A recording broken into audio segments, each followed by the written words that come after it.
कैसे हो आप सब? आशा करता हूं कि ठीक होंगे। तो मध्यकालीन भारत का जो सिलसिला चल रहा है उसे आगे बढ़ाते हैं।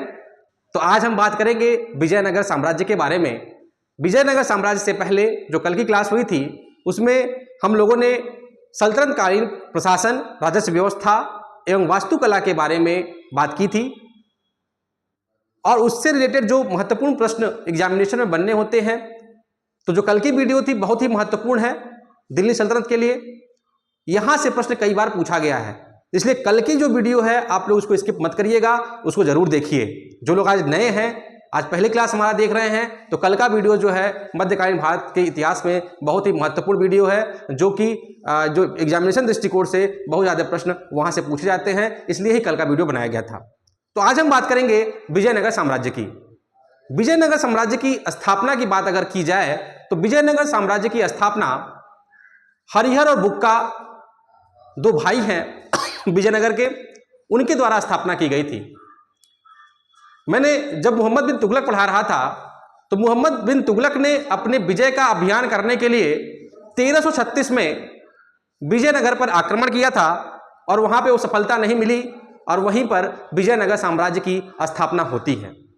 विजयनगर साम्राज्य की अगर बात करें तो विजयनगर साम्राज्य 1336 से लेके 1650 एडी तक सत्ता में रहेगा और विजयनगर साम्राज्य के अंतर्गत कई वंश हैं। जैसे जब दिल्ली सल्तनत पढ़ रहे थे तो हम लोग गुलाम वंश से लेके लोधी वंश तक पढ़े, लेकिन ओवरऑल अगर बात करें तो दिल्ली सल्तनत की शुरुआत कुतुबुद्दीन ऐबक से होती है और लोधी में समाप्त हो जाती है।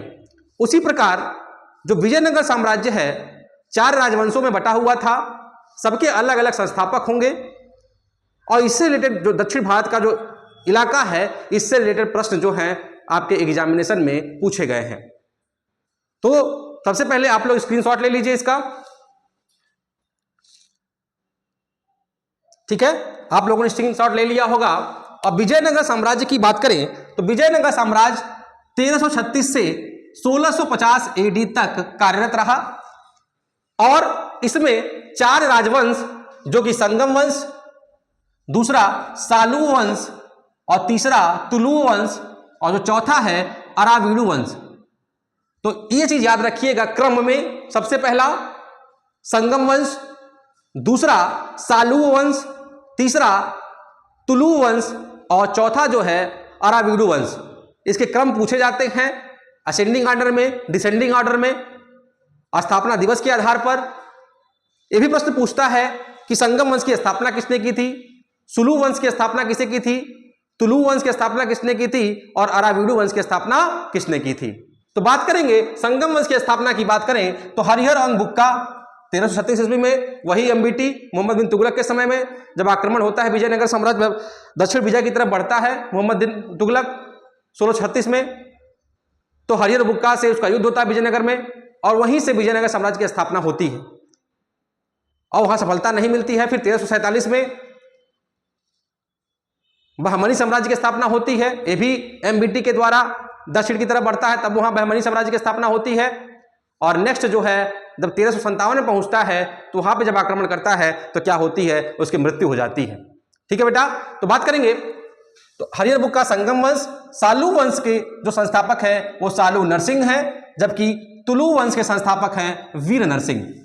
ठीक है, संगम वंश हरिहर बुक्का, सालू वंश सालू नरसिंह, तुलु वंश वीर नरसिंह और अरावीडु वंश तिरुमल। यहां से 2 से 3 महत्वपूर्ण फैक्ट आपके क्लियर हो रहे हैं और इससे रिलेटेड पर डायरेक्ट पूछे जाते हैं कि फलाना जो वंश है उसके संस्थापक कौन है। यहां से 2-3 प्रश्न आपके क्लियर हो गए। असेंडिंग डिसेंडिंग ऑर्डर में जो वंश का क्रम है उससे पूछे जाएंगे और दूसरा संस्थापक है। ठीक है, यहां क्लियर हो गया होगा आपको। नेक्स्ट चलते हैं कि संगम वंश की बात करते हैं। संगम वंश का जो शासन था 1336 से स्टार्ट होता है और 1385 तक चलता है। तो विजयनगर साम्राज्य में यदि बात करें सबसे शक्तिशाली जो वंश था वो था संगम वंश और इसकी स्थापना किसने की थी, हरिहर और बुक्का नाम के सेनानियों ने।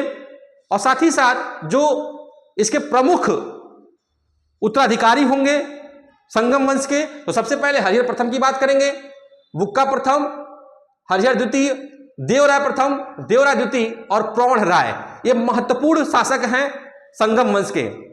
हरिहर प्रथम से स्टार्ट होता है और जो प्रमुख और है, लास्ट जो प्रमुख है वो प्रौढ़ राय है। ठीक है, हरिहर प्रथम, बुक्का प्रथम, हरिहर द्वितीय, बुक्का द्वितीय और देवराय प्रथम, देवराय द्वितीय और प्रौढ़ राय, ये महत्वपूर्ण शासक है संगम वंश के। स्थापना हरिहर बुक्का कब? 1336 AD में। और जो विजयनगर की स्थापना हुई थी तो हरिहर बुक्का ने किसके आशीर्वाद से, एक विद्याधर संत हैं, विजयनगर साम्राज्य के एक विद्याधर संत हैं, उनके आशीर्वाद से संगम वंश की स्थापना करते हैं हरिहर और बुक्का। और संगम नाम क्यों पड़ा? तो ये जो फैक्ट है, संगम, हरिहर बुक्का के पिता संगम थे और संगम के नाम पर ही इसका नाम रखा संगम वंश। ये चीज क्लियर हो गया। संगम वंश इसलिए संगम वंश पड़ा क्योंकि हरिहर और बुक्का के नाम पर, उनके पिता के नाम संगम के नाम पर इस वंश की स्थापना हरिहर और बुक्का ने की थी। ठीक है, संगम। राजधानी की बात करें बेटा तो इसकी राजधानी है हम्पी। संगम वंश की राजधानी क्या है? हम्पी, ये भी याद रखना है। और ये जो राज्य है, प्रश्न पूछता है कि संगम वंश किस नदी पे के आसपास स्थित है, इसका साम्राज्य किस नदी के आसपास स्थित है, तो ये प्रश्न कई बार पूछा गया पीसीएस में भी। तो संगम वंश का साम्राज्य जो है तुंगभद्रा, तुंग और भद्रा दो नदियां हैं, दोनों का संगम है, तुंगभद्रा नदी के आसपास स्थित वाला जो क्षेत्र है वो क्या था? संगम वंश था। ठीक है बेटा, ये बात क्लियर हो गई होगी। और बात करें जैसे दिल्ली सल्तनत की जब बात करते थे, उनकी राजकीय भाषा की बात करते थे तो फारसी था, जबकि संगम वंश की जो राजकीय भाषा है बेटा वो तेलुगु है। ठीक है, तेलुगु राष्ट्रीय भाषा, राजकीय भाषा किसकी होती है? विजयनगर, पूरे विजयनगर साम्राज्य की। अब विजयनगर साम्राज्य में संगम वंश है, चाहे सुलू वंश है, चाहे तुलु है, चाहे अराविडू है, सब में जो राजकीय भाषा होगी वो क्या होगी बेटा? वो होगी तेलुगु। ठीक है बेटा, चलिए, वेद मार्ग प्रतिष्ठाकारक पूछा गया है। वेद मार्ग प्रतिष्ठाकारक की उपाधि किसको दी गई थी? तो यह उपाधि किसको दी गई थी बेटा? बुक्का प्रथम को। और इसी में महाराजाधिराज की उपाधि किसको दी थी? वो है हरिहर द्वितीय को।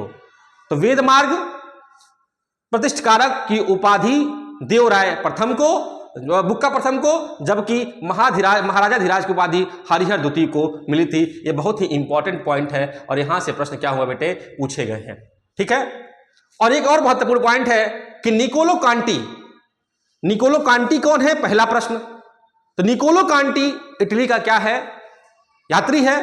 और किसके काल में आया? देवराय प्रथम के काल में आया। देवराय प्रथम के काल में आता कौन है? निकोलो कांटी। ये कौन है? इटली का यात्री है और विजयनगर की क्या करता है? यात्रा करता है। एक प्रश्न और पूछता है कि तुंगभद्रा नदी पर बांध का निर्माण किसने किया था? तो तुंगभद्रा नदी पर बांध का निर्माण देवराय प्रथम ने किया था। निकोलो कांटी इटली का यात्री, किसके समय में? देवराय प्रथम के समय में विजयनगर की यात्रा किया। और तुंगभद्रा नदी पर बांध का निर्माण किसने किया था? वो व्यक्तित्व है, वो कौन है? देवराय प्रथम। नेक्स्ट बेटा, सबसे प्रतापी राजा, विजयनगर साम्राज्य का या संगम वंश का सबसे प्रतापी राजा की बात की जाए तो वो है बेटा देवराय द्वितीय। सबसे प्रतापी राजा कौन है? देवराय द्वितीय है और इसे इमाद्री देवराय के नाम से भी जानते हैं। इमाद्री देवराय की उपाधि किसको मिली थी? वो है देवराय द्वितीय। ये कौन है? संगम वंश का सबसे प्रतापी या विजयनगर साम्राज्य का सबसे प्रतापी शासक अगर कौन है? देवराय द्वितीय है। एक और यात्री है अब्दुल रज्जाक। अब्दुल रज्जाक ये कहां का है बेटा? ये फारसी राजदूत है और ये भी क्या है? ये देवराय द्वितीय के समय में विजयनगर साम्राज्य की क्या करता है? यात्रा करता है। याद रखिएगा, विजयनगर साम्राज्य की बात हो रही है, विजयनगर की बात हो रही है। इसमें दो, देवराय प्रथम और दूसरा है बेटा देवराय द्वितीय। ठीक है, इसमें कौन होता है? निकोलस कांटी। और देवराय द्वितीय में कौन होता है? ये होते हैं अब्दुल रज्जाक। अब्दुल रज्जाक, रज्जाक ये क्या है? फारसी है। राजदूत है और निकोलस कांटी क्या है, इटली का है। समझ में आया? देवराय प्रथम और देवराय द्वितीय। देवराय द्वितीय में अब्दुल रज्जाक और प्रथम में कौन आया था, निकोलस कांटी। एक इटली का है और दूसरा क्या है, फारसी है। ठीक है बेटा, ये चीज क्लियर हुआ। तो यहां से जो संगम वंश से रिलेटेड प्रश्न हैं जो पूछे गए हैं तो इतने में ही आपके क्लियर हो जाएंगे। तो इस पॉइंट को अच्छे से आप नोट कर लीजिएगा। नेक्स्ट आता है बेटा जो दूसरा राजवंश है विजयनगर साम्राज्य का, वो सालू वंश है, जिसका शासनकाल 1485 से 1505 ईस्वी तक चला। 1485 से लेके 1505 ईस्वी तक सालू वंश का शासन रहता है विजयनगर साम्राज्य पर, और इसके संस्थापक है सालू नरसिंह। सालू नरसिंह इसके संस्थापक हैं, और इन्हीं के समय में उड़ीसा के कुछ गजपति हैं जिनका नाम है वंशी पुरुषोत्तम ने आक्रमण किया सालू नरसिंह पर, और क्या कर लिया, इनको बंदी बना लिया। और जब इनको बंदी बना लिया गया तो उनसे मुक्ति के लिए सालू नरसिंह ने क्या किया, उदयगिरी प्रांत को क्या दे दिया, उदयगिरी प्रांत को या उदयगिरी प्रदेश को किसको दे दिया, इन गजपतियों को दे दिया। उड़ीसा के कुछ गजपति थे जिन्होंने सालू नरसिंह पर आक्रमण किया। आक्रमण करने के पश्चात इनको बंदी बना लिया जाता है, और बंदी बना उसकी मुक्ति के लिए वो क्या करते हैं, उदयगिरी जैसे प्रांत को उनको सौंप देते हैं। किनको, उन गजपतियों को। वो कौन गजपति थे, वंशीय पुरुषोत्तम। जब ये हो गया फिर क्या करते हैं, उनकी मृत्यु हो जाती है सालू वंश के जो संस्थापक नरसिंह की।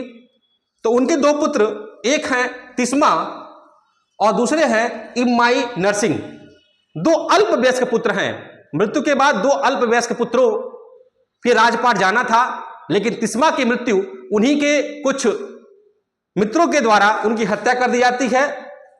तब एक बचता है इम्माई नरसिंह, वो भी क्या है, अल्प वयस्क है, उसको शासन करना है। लेकिन उनका एक सेनापति है, किनका, सुलू नरसिंह का सेनापति है, जिसका नाम है नरसा नायक। नरसा नायक के संरक्षण में इम्माई नरसिंह जो है सम्राट बनता है, परंतु नरसा नायक का एक पुत्र है जिसका नाम है वीर नरसिंह। नरसा नायक जो संरक्षण है किसका, इम्माई नरसिंह का, उसका पुत्र क्या नाम है, वीर नरसिंह क्या करता है, इम्माई नरसिंह की हत्या कर देता है। और हत्या करने के पश्चात विजयनगर साम्राज्य पर वीर नरसिंह के द्वारा तुलु वंश की स्थापना की जाती है। तो नरसा नायक कौन है, संरक्षक है, या संरक्षण किसका है, सुलू नरसिंह का के पुत्रों का, एक तिस्मा और इम्माई नरसिंह का, जिसमें तिस्मा की हत्या उनके मित्रों के द्वारा कर दी गई, जबकि इसकी हत्या उसके पुत्र वीर नरसिंह के द्वारा की गई, और उसके पश्चात तुलु वंश की स्थापना की गई। तो इससे रिलेटेड प्रश्न जो आएंगे यही हैं। फिर हम बात करेंगे बेटा तुलु वंश की। तुलु वंश का जो शासनकाल है बेटा वो 1505 से 1570 एडी तक था। सॉरी, 1505 से 1570 एडी तक किसका शासनकाल रहा है, तुलु वंश का शासनकाल रहा है। इस शासनकाल के जो संस्थापक हैं वो कौन है बेटा, वीर नरसिंह। तुलु वंश के संस्थापक वीर नरसिंह हैं, और इस वंश के महान शासक हैं कृष्णदेव राय, जो कि अपने बचपन के पुस्तकों में आप कृष्णदेव राय को जरूर पढ़े होंगे। अगर बात करें कि तुलु वंश का सबसे शक्तिशाली शासक कौन है, तो तुलु वंश का सबसे शक्तिशाली शासक कौन है, कृष्णदेव राय। और उनका जो शासनकाल है वो 1509 से 1530 एडी तक रहा विजयनगर साम्राज्य पर। कृष्णदेव राय के बारे में बाबर ने अपनी आत्मकथा बाबरनामा में ये कहा कि कृष्णदेव राय क्या है, सर्वाधिक शक्तिशाली शासक।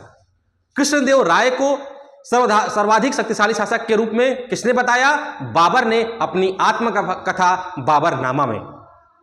ठीक है बेटा, नेक्स्ट है डोमिगोस पायस। डोमिगोस पायस एक पुर्तगाली यात्री, किसके समय में आया, वो आया कृष्णदेव राज्य के समय में विजयनगर की यात्रा पर था। तो तीन चीज हो गई, निकोलस कांटी, अब्दुल रज्जाक और डोमिगोस पायस। एक पुर्तगाली है, एक किसके काल में आया, कृष्णदेव राय के काल में आया, जबकि अब्दुल रज्जाक देवराय द्वितीय के, और जबकि निकोलस कांटी देवराय प्रथम के शासनकाल में विजयनगर साम्राज्य की यात्रा करता है। यहां तक क्लियर हुआ बेटा? तुलु वंश, आगे बढ़ते हैं। फिर आते हैं जो कृष्णदेव राय हैं, उनके दरबार में एक अष्टदिग्गज लोगों का एक दरबारी समूह था, जिसे अष्टदिग्गज कहते थे। 8 दरबारी कवियों का समूह जो तेलुगु भाषा के प्रतिष्ठित कवि थे। तो अष्टदिग्गज किसके समय में थे? तो वो थे 8 दरबारियों के सर्वश्रेष्ठ कवि तेलुगु भाषा के। किसके दरबार में? कृष्णदेव राय के दरबार में, तुलु वंश में। और कृष्णदेव राय की 2 रचना है, एक है अमुक्त माल्यहाय तेलुगु में और एक है जामवंती कल्याणम संस्कृत में। एक किसकी रचना है? कृष्णदेव राय की। प्रश्न पूछता है अमुक्त मल्लाह या जामवंती कल्याणम जो है किसकी रचना है? तो वह है कृष्णदेव राय की। एक संस्कृत में है, दूसरा क्या है? तेलुगु में है। इनके बारे में सुना होगा तेनालीराम रामकृष्ण, जो कि इस समय एक सीरियल आ रहा है टीवी पर, तो आप देख सकते हैं। तेनालीराम वही रामकृष्ण है जिनकी रचना है पांडुरंग महात्म्य। पांडुरंग महात्म्य रचना किसकी है? वो है तेनालीराम रामकृष्ण की रचना है। नागलपुर नगर, हजारा मंदिर, विठल स्वामी मंदिर, विरूपाक्ष मंदिर, ये 4 जगहों का जो स्थापना की थी वो किसके शासनकाल में हुआ है? कृष्णदेव राय का। ये क्या है बेटा? इंपॉर्टेंट है, मोस्ट इंपॉर्टेंट प्रश्न यहां से बनते हैं कि नागलपुर नगर की स्थापना, हजारा मंदिर की स्थापना, विठल स्वामी मंदिर की स्थापना या विरूपाक्ष मंदिर की स्थापना किसने की थी? तो इन चारों की स्थापना करने वाला जो व्यक्ति है वही प्रतापी शासक, जिसको बाबर ने अपनी आत्मकथा बाबरनामा में लिखा है कि शक्तिशाली शासक है। वो कौन है? वो है बेटा कृष्णदेव राज। कृष्णदेव राय को उपाधियां दी जाती हैं। आंध्र भोज, कई बार पूछा गया है, इंपॉर्टेंट। अभिनव भोज, आंध्र पितामह, आंध्र भोज, अभिनव भोज और आंध्र पितामह के नाम से कृष्णदेव राय को जाना जाता है। प्रश्न बहुत बार पूछा गया है कि आंध्र भोज की उपाधि किसको दी गई? यह उपाधि दी गई कृष्णदेव राय को। आंध्र भोज, अभिनव भोज और आंध्र पितामह की उपाधि कृष्णदेव राय को मिली। तो तुलु वंश से जो महत्वपूर्ण चीजें थी, जो सबसे शक्तिशाली शासक है कृष्णदेव राय, इसके बारे में हम लोगों ने डिटेल में जाना। अब करते हैं बात इनकी मृत्यु कब हुई? तो इनकी मृत्यु हुई 1529 ईस्वी में। और तुलु वंश का अंतिम शासक कौन है बेटा? वो तुलु वंश का अंतिम शासक ये है सदाशिव। अंतिम शासक, इसका मतलब सबसे कमजोर शासक सदाशिव।